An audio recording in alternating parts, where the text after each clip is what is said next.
Oprah, how have you reconciled these spiritual teachings with your Christian belief? I've reconciled it because I was able to open my mind about the absolute indescribable hugeness of that which we call God. I took God out of the box because I grew up in the Baptist church, and there were, rules and, belief systems and doctrine.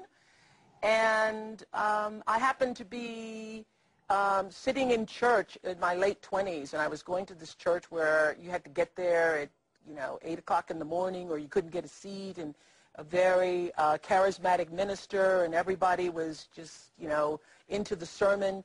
And this great minister was preaching about how great God was and how omniscient and omnipresent and God is everything. And then he said, and the Lord thy God is a jealous God. And I was, caught up in the rapture of that moment until he said jealous. And something struck me. And I was like, I think about 27 or 28. I was thinking, God is all, God is omnipresent, God is all. And God's also jealous. God is jealous of me. And something about that didn't feel right in my spirit, because I believe that God is love and that God is in all things. And so that's when the search for something more than doctrine started to stir within me. And I love this quote that Eckhart has.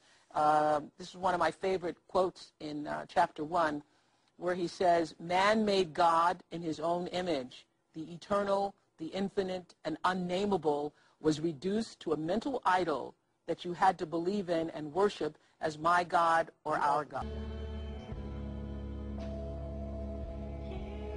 I was like you, Margit.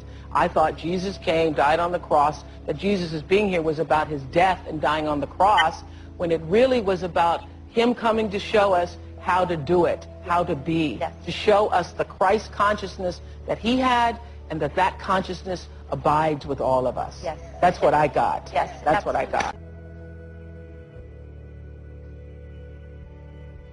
And what I hear you saying, feel you saying in this book is that this book isn't about believing.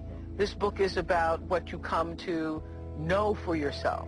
Yes. Yeah, what you become to feel for yourself. Yes. And that what you're saying is that God, in the essence of all consciousness, isn't something to believe. God is. Yes. God is. And God is a feeling experience, not a believing experience.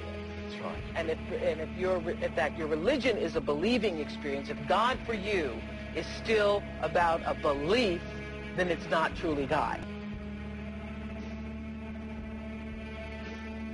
One of the mistakes that human beings make is believing that there is only one way to live. That's and right. That we don't accept that there are diverse ways of being in the world, that there are millions of ways to be a Then human how do you being. please God? And many ways, but many paths to what you call God. That and is her path pleasing. might be something else, and when she gets there, she might call it the light.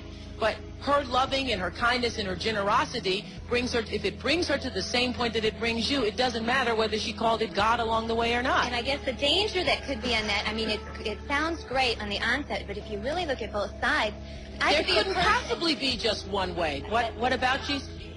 What about Jesus? You say there isn't only one way. There is one way and only one way, and that is through Jesus. There couldn't possibly be with Because a million you of people say in the there world. isn't. There couldn't possibly be.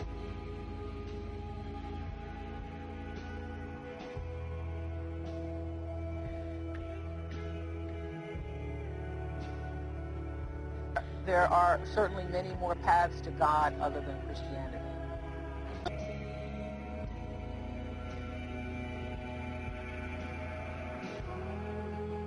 You did something last week that was unprecedented. You said it's never been done before on television, where you just sit there in silence. And I thought a lot of people responded to the sense of connection from that. So you want to do that again? Yes. Let's do that again. Yes. And simply become aware that you are breathing. Air flows in and out, and you feel yourself breathing. Air flows in and out of the body. And so as we